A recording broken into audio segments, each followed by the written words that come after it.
नमस्कार, स्वागत आहे तुमचं आपल्या यूट्यूब चॅनलवर। तर आता श्रावण महिना सुरू झालाय आणि खूप जणांचे उपवास चालू असतील, हो की नाही? तर ह्याच उपवासासाठी आपण झटपट होणारा आणि पौष्टिक असा पदार्थ बघणार आहोत। तो पदार्थ आहे साबुदाण्याचे लाडू।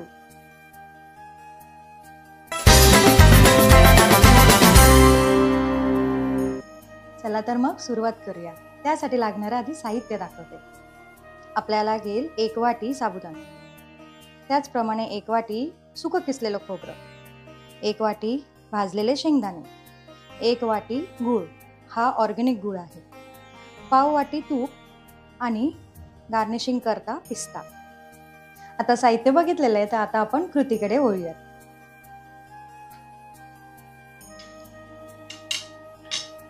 सगळ्यात आधी गॅस पेटवूया आणि साबुदाणा हलकासा भाजून घेऊया।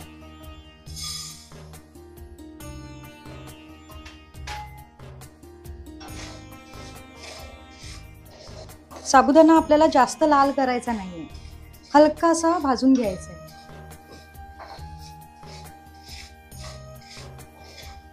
तर इथे मी बारीक साबुदाणा घेतलाय, तुम्ही मोठा साबुदाणा देखील घेऊ शकता। बारीक ह्या करता घेतलाय की तो लगेच भाजून निघेल आणि लगेच भरडून देखील निघेल। इथे साबुदाणा भिजवायची जराही गरज नाही। हे लाडू असे आहेत ना की आपल्याला प्रमाण सुद्धा लक्षात ठेवायची गरज नाही, सम प्रमाणात सगळं घेऊन लगेच लाडू वळता येतात।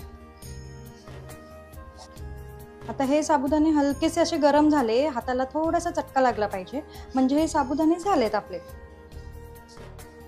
आता गॅस करूया बंद। हे साबुदाणे आपण गार होण्यासाठी एका ताटात काढून घेऊया। लक्षात घ्या, गार होण्याआधी मिक्सरला वाटू नका, व्यवस्थित गार होऊ दे साबुदाणा आणि मगच मिक्सरला वाटायचं। तर आता आपण खोबरं भाजून घेऊया।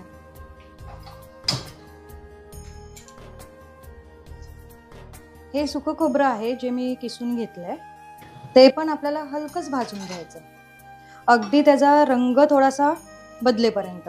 सोनेरी रंग झाला की मग लगेच ते ताटात काढून ठेवू।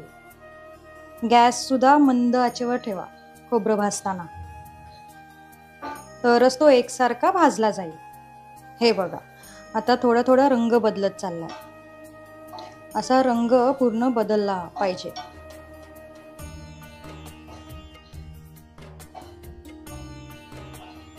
गॅस कमी ठेवला की ते खोबरं करपत नाही। खोबरं भाजून झाला ना की तो छान असा कुरकुरीत होतो बघा, हाताने सुद्धा मोडता येईल तो।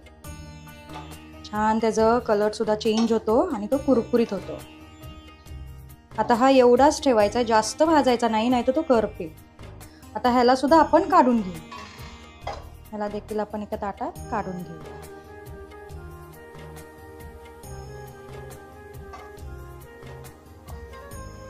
तर आता आपला साबुदाणा देखील थंड झालेला आहे, तुम्ही बघू शकता, आणि खोबरं सुद्धा भाजून झालंय।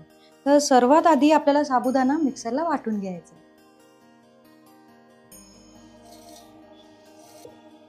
तर हा आपला साबुदाणा आपण वाटून घेऊया।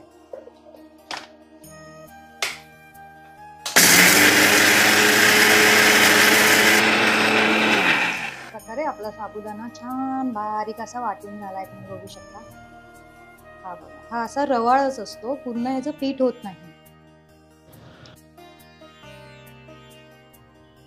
तर हा असा वाटून घेतलेला साबुदाणा आपल्याला तुपामध्ये व्यवस्थित परतून घ्यायचा आहे, जेणेकरून ह्याचा कच्चटपणा निघून जाईल। आधी गॅस पेटवूया आणि त्यामध्ये पाव वाटी तूप घालूया। तूप जरा छान असं गरम होऊ द्यायचंय, सगळं तूप वितळून मगच आपण त्यात साबुदाण्याची पावडर घालूया। आता हे बघा, तूप पूर्णपणे वितळलेलं आहे। आता ह्यामध्ये आपण साबुदाण्याची पावडर करून घेतली ती घालूया आणि करूया व्यवस्थित मिक्स। याने काय होईल ना, ह्याला एक चांगलं स्मूथ असं टेक्स्चर पण येईल, साबुदाणा पण भाजला जाईल। आता तुम्ही कन्फ्यूज झाला असाल की मी आधी का साबुदाणा भाजला, तर त्याचं कारण असं की साबुदाणा आपण बाजारातनं विकत आणतो, मग ते कितीतरी जणांचे हात लागलेले असतात आणि कधी कधी साबुदाणा चांगल्या क्वालिटीचा नसतो, कुरकुरीत नसतो, मग तो व्यवस्थित भरडला जात नाही. म्हणून आपण तो व्यवस्थित थोडंसं गॅस मंद आचेवर ठेवून भाजतो, कारण की त्याचा कुरकुरीतपणा येण्यासाठी. आणि मग तो मिक्सरमध्ये वाटला जातो गार करून. आता हे बघा, हे व्यवस्थित भाजून घ्यायचं.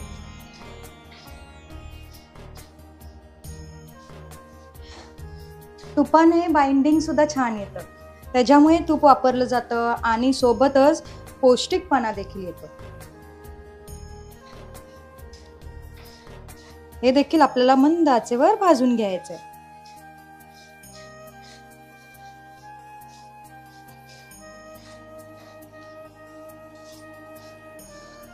तर आता हे आपलं परतून झालेलं आहे. ह्याचा रंग वगैरे आपल्याला चेंज करायची गरज नाही, फक्त हे व्यवस्थित भाजणं गरजेचं आहे.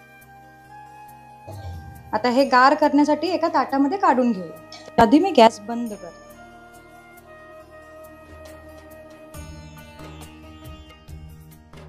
आता हे ताटामध्ये व्यवस्थित पसरवून गार करून घ्या. आता आपलं हे गार होईपर्यंत आपण शेंगदाणे कुटून घेऊया. तर इथे मी 1 वाटी भाजलेले शेंगदाणे घेतले, ते आपल्याला मिक्सरला फिरवून घ्यायचे. बेसिकली याचा कूट करून घ्यायचा आहे. तुम्ही खलबत्त्यात देखील कुटू शकता, पण मी इथे मिक्सरमध्ये कुटते. तर मग आपल्याला हे पल्स करत करत फिरवायचं आहे मिक्सर, कारण की जर आपण पल्स करत करत नाही ना फिरवला तर त्याला तेल सुटतं आणि मग ते पूर्ण असं चिकट होतं.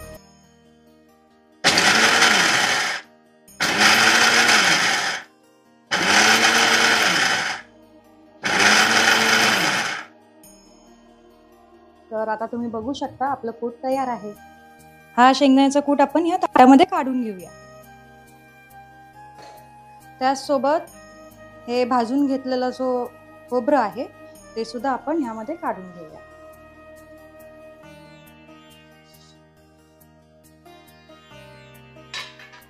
सोबतच 1 वाटी गूळ.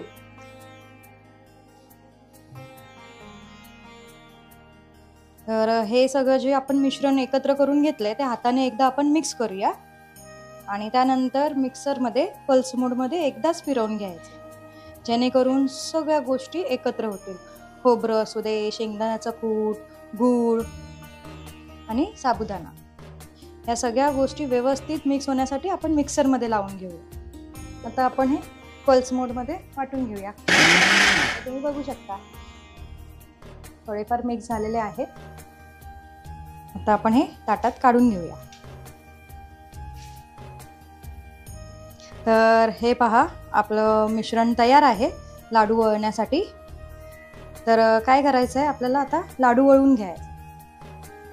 हे बघा, सहज लाडू वळले जात आहेत, तुम्ही बघू शकता.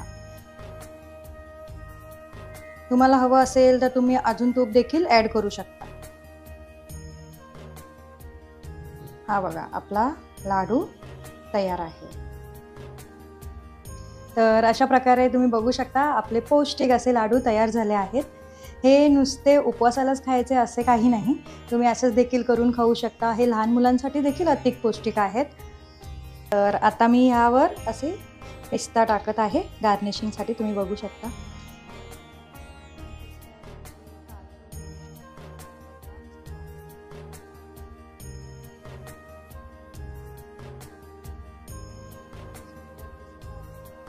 अशाच छान छान रेसिपीजसाठी मला इन्स्टा आणि यूट्यूबवर फॉलो करायला विसरू नका.